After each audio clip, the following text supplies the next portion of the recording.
Hello, everyone. Nice to see you again. Today, we're going to talk about differentiating in your classroom. Let me introduce myself. My name is Jackie Murray. I've been teaching K through 8 technology in the classroom and online classes for 15 years. I teach classes with students. I train faculty. I work with school districts to integrate technology into their curriculum to align their curriculum with standards, be they international, local, or national standards. I mentor teachers and coach them. So I do a little bit of everything. I also do freelance journalism. So I write articles on tech ed for a variety of publications. Today, we're going to talk about differentiating in your classroom. This is something that teachers do immediately. It's part of being a teacher. It's what we can't skip differentiating and still consider ourselves a teacher. What that means is we have a class of 25, 30 students, whatever the number is. And we have a lesson we want to teach them, but that lesson is kind of a skeleton. We have a big idea, we have essential questions, we have goals, we have steps we follow, we probably have methods of assessing whether students are learning what we're trying to teach them, whether they're able to transfer this knowledge. We have ways of assessing, but the delivery system is different for each student. It's like a bell curve. There's probably that middle portion that is perfect. We kind of give our normal lesson plan and everything goes well. But you have the group on the other side that this just is not their sweet spot. So they have more difficulty with it, this particular area. Another time they'll be at the fast end where they got it, and we're still talking about keyboarding, and they're way ahead to, okay, what do I do next? As a teacher, you have to be able to teach all those levels. You have to be able to keep it flowing for the people in the middle, add pieces to help the people that don't quite get it understand it better, or maybe on the fly adapt your lesson to them so that they understand it better, so that it uses their intelligences, their method of showing that they're learning and learning. So you adapt for them, plus the people at the other end that are just really get it. This is repeat for them. They learned it over the summer and taught themselves. You have to have information to keep them excited and to extend their learning. That's teaching. That just is the way it is. And I love Common Core for that because it spirals learning. So you have big ideas in the standards. They're adapted to grade level, but depending upon what you're teaching and the student you're teaching it to, you can spiral down or up to adapt to different needs. And that's what we have to do in all our classes. So there are some ways to teach that make this differentiating much simpler for you. Technology as a whole is such a great way to differentiate because we offer so many options for delivering the same information, the same lesson plan. It could be typed. It could be us standing up explaining it. It could be the students reading it. It could be using a variety of different tech tools to deliver, to show that they're understanding and transferring their knowledge. I love tech for that because it gives you so many options for differentiating. It is a natural differentiator.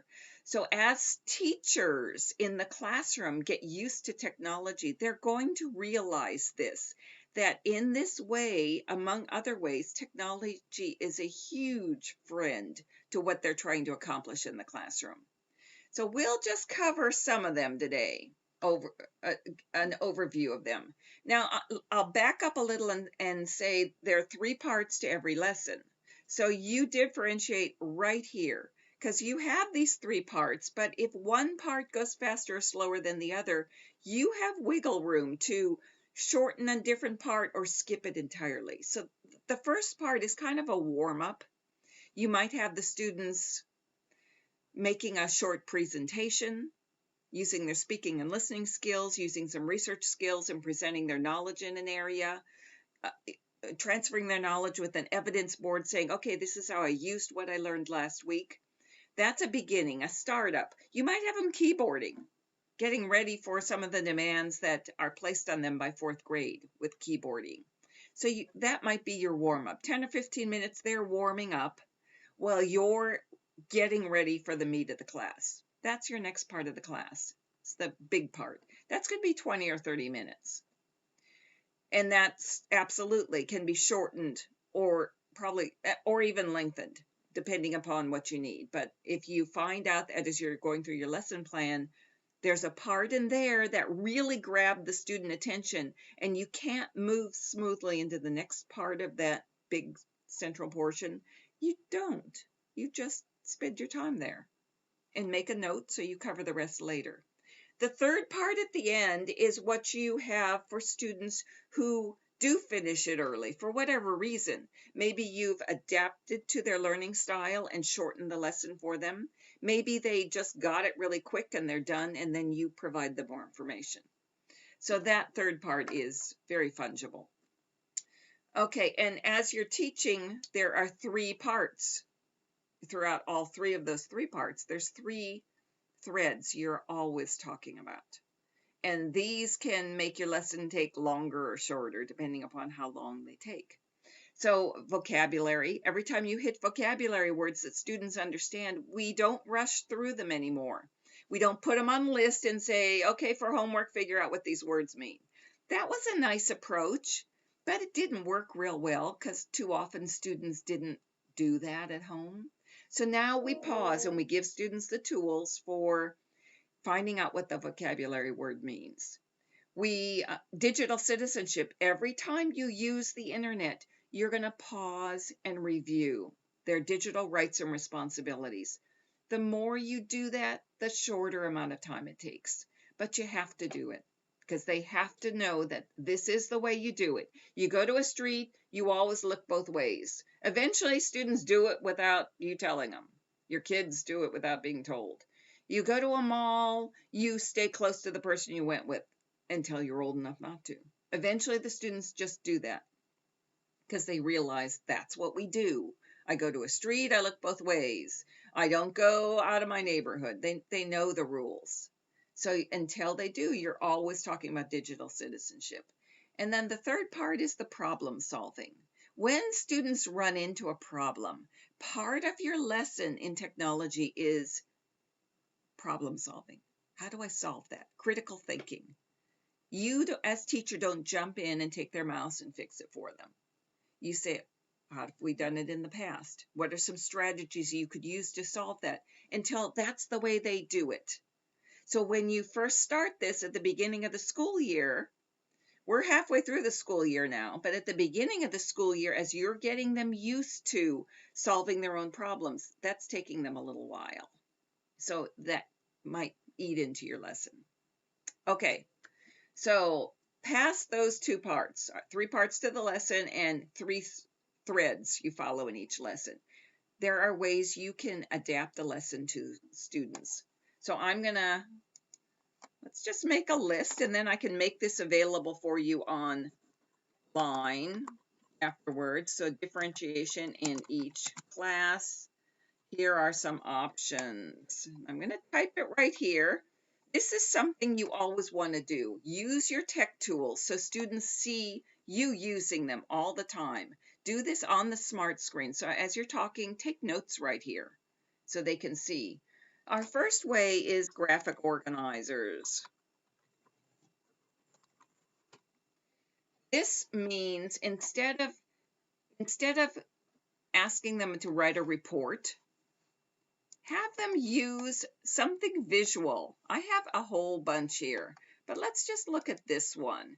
This is a graphic organizer, but the amount of knowledge it shows that the student has on the topic, whatever it might be, is tremendous. You have a big theme up here, you have categories here, then you have information about each category below. This is very simplistic, but you adapt this to anything you need. So the student doesn't feel like, okay, besides knowing this science topic, I have to know how to write, prepare a paragraph. And if I don't, the teacher won't know I I know the science topic. Give them this method of presenting their knowledge. They know what they're talking about because they put it all in here. This can have as many layers as you want. You can do it like this one down here. And this one I kind of did as a book review. So you've got main characters, and then out on your spokes and wheels, and you put information about the main character out here. So the student has to know the information, but they don't have to be graded on the best writer in the class is going to get the best grade, because they're putting bubbles and they're putting information. And then guess what? They get to make it artistic by making it colorful. They can do fun things to this. This is how it starts. Kind of boring. It's got the information, but then they make it exciting for them. These colors, these fonts should reflect the importance of what they're talking about. So they have a chance to communicate in that manner. Different colors here. The main circle in the center might be bigger font, whatever way they do that.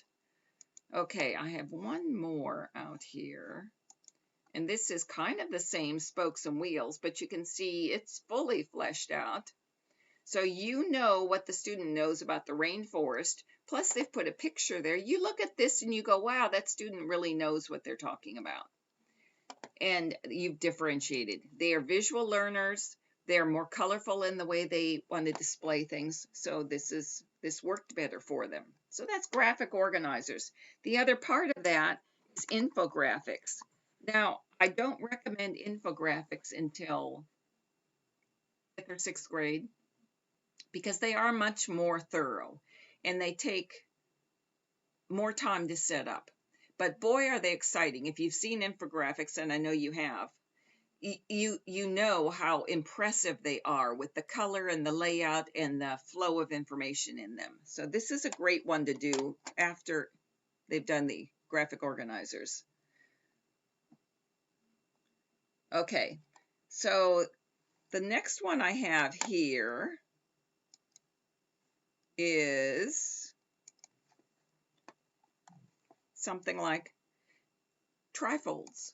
We've talked about trifolds before, but the idea of those is it's organizing information. This is differentiating for the student who can't really write a 10-page paper or a 5-page paper, but they know the information. So you break it up into 6 parts, 3 here and there's 3 on the other side. You break it up and then they add pictures, they add bullets, they organize their thoughts so that it's clear that way. You let them have that option of doing that. So would you rather write the report, 5-page report or 2-page report, whatever number it is, or do you want to break it up this way and let them pick? Okay, another option is, oh good, Vokies. Let me just bring this up.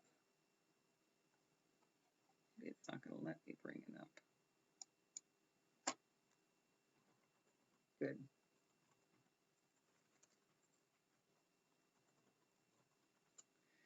Vokies, where they don't write it all then. They have to know the information.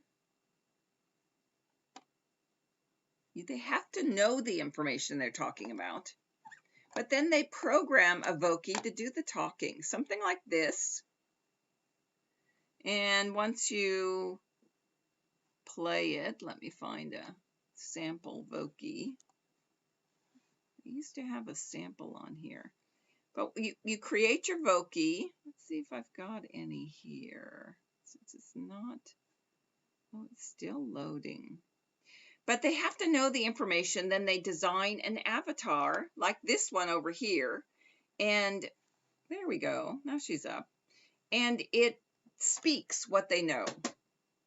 It can be as much information as they want. So they're not only, they have to have the information there, they have to be a good writer because the information has to be presented clearly with the Vokie talking, but also this avatar has to match the topic. If I play this one. Hi, welcome to Vokie for Education.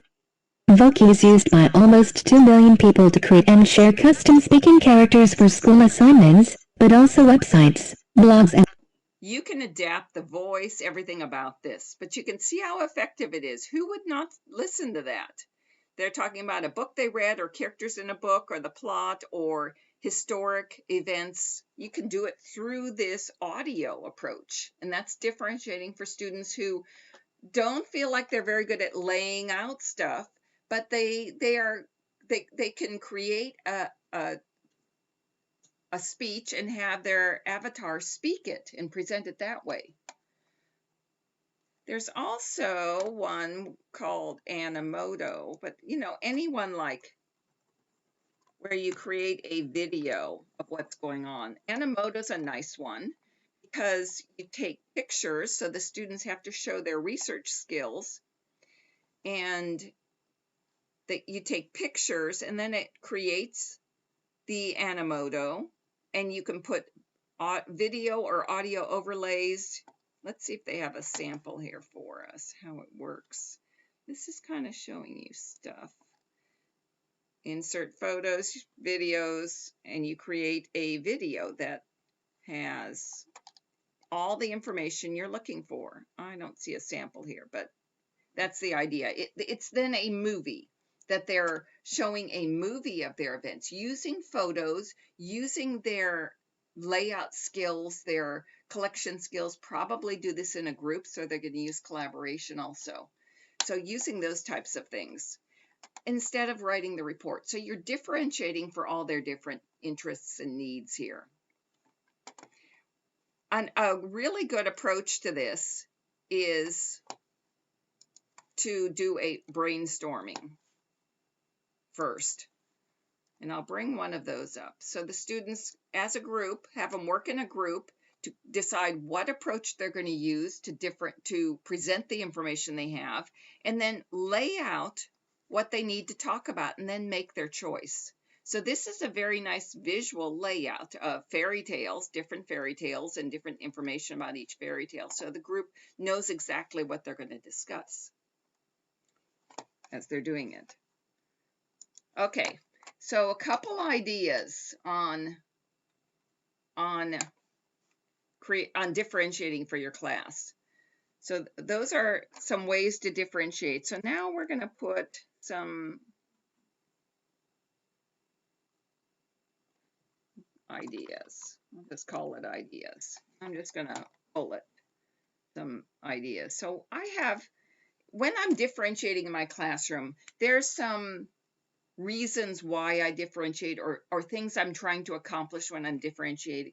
And one of them is, what's next? Because you always have that student who gets done early and needs to know, well, now what do? I'm bored.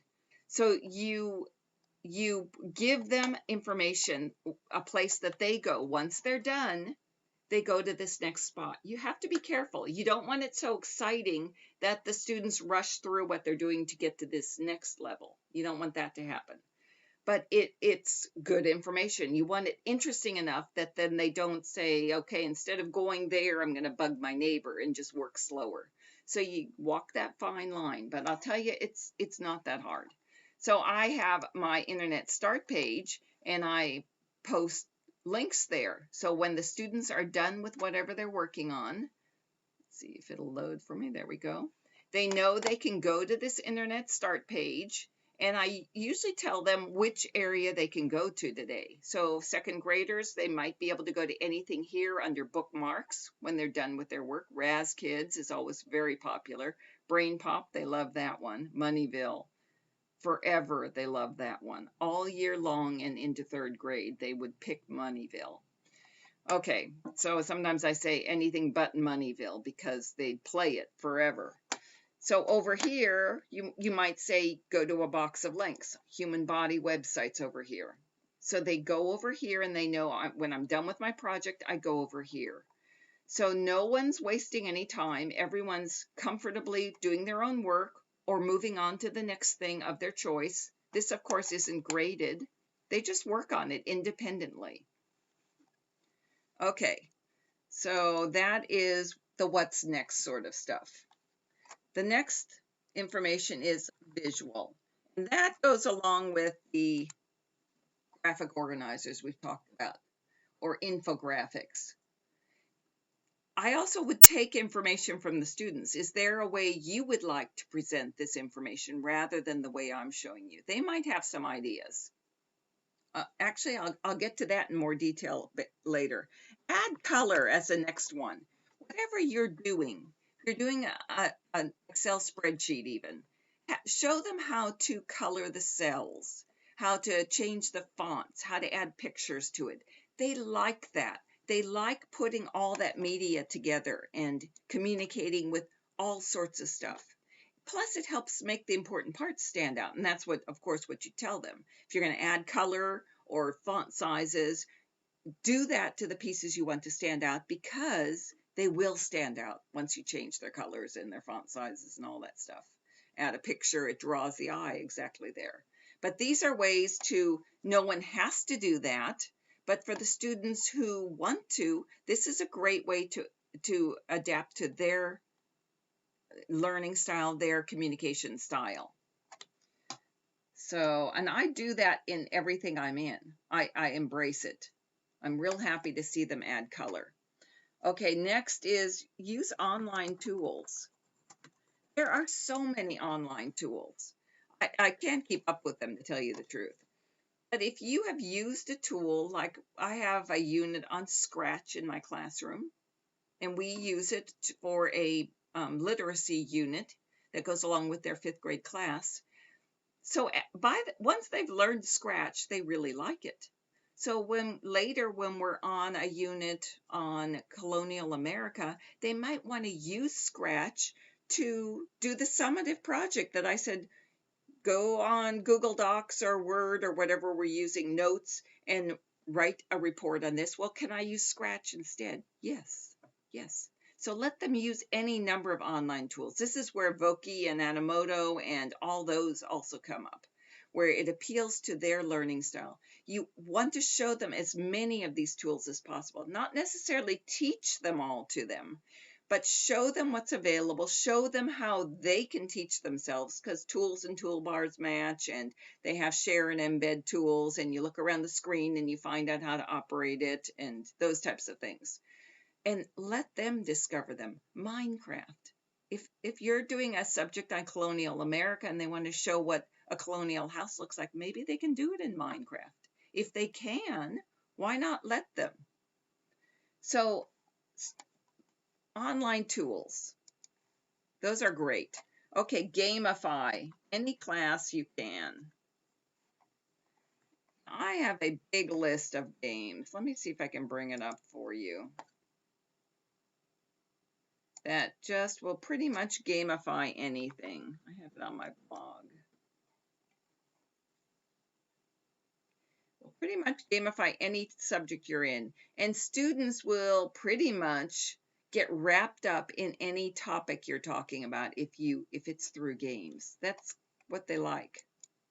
So I will take it. If they will learn more because it's presented in a game that includes critical thinking and problem solving and those types of factors that we look for in learning, I'm all for it. So Minecraft is very good. Oops.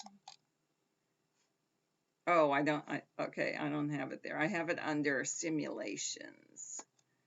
So let's go there. So if you want to find this, this is how you'd find it.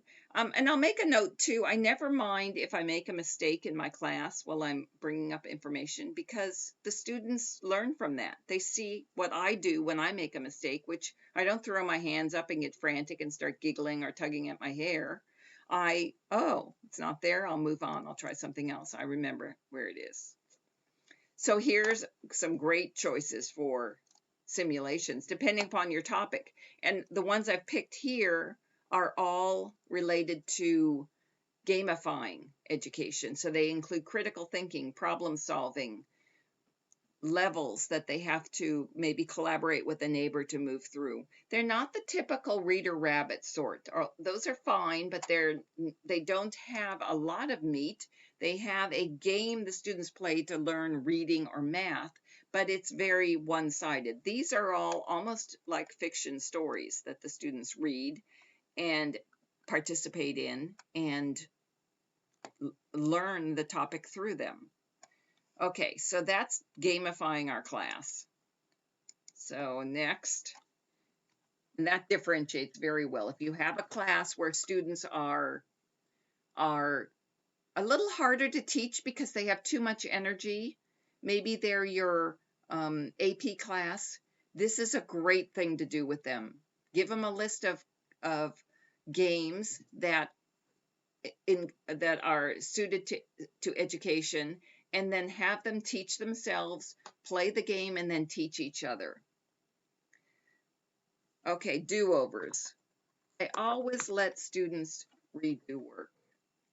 I don't think once they've done the work and turned it in and got 10 points off out of 20 because they missed a whole bunch of stuff, I always give them the opportunity to redo it, to look at what they did wrong, come in and work with me or work with a friend or work with their group in the classroom and redo it and turn it in for full credit.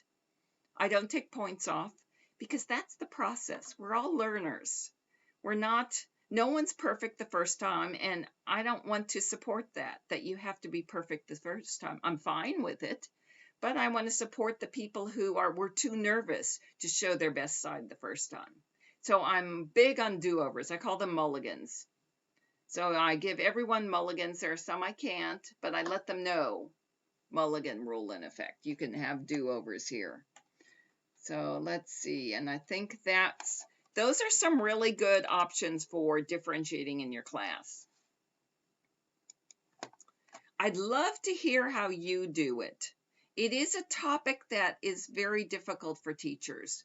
A lot of the complaints I hear from teachers, it's because they don't have enough time, and they think that, okay, if I agree to differentiate, it means I have to have a lesson plan for 30 students and then show each one how to do it. But that's not what we do with differentiating. You have a lesson plan, like I explained it a little bit in the beginning, but you have a lesson plan. You see where people get lost along it, and then you adapt for that. You will be surprised how often that just doesn't take more time. It almost ends up taking less time, because when you're adapting for students' learning styles and method of communicating, they are going to do a better job at it. They're not going to hold the whole class back. They're going to do a better job at communicating with you. They're going to be more excited about coming to class, and the whole class is going to run better. So don't be afraid of differentiating. Yes, if you haven't done this before, if you've been trying to put all your students into a square box and they're round pegs, yes, it's going to take you a little while and some thinking, and it's going to slow you down as you make this more of a habit of, this is how I teach, I differentiate. But once you do it, it speeds it up. Trust me on this. Tell me where you have had a different experience. Tell me where it didn't work for you, and let's talk about it and see how we can make that work. This video will show up on the stream in our class, and put your comments there and tell me what happened when you differentiate. On the other hand, you might be great at differentiating. I would love to learn from you, because I can't say that it's always easy. It isn't. And I'm always looking for new ideas on how to make this work better. All right, guys, that's differentiating. So I look forward to hearing from you, your ideas and thoughts on this. I'll post those pictures I brought up. I'll post them to our stream, and I'll post our notes there so you can look at basically what we're differentiating. And we're set. Till next week. Have a great weekend.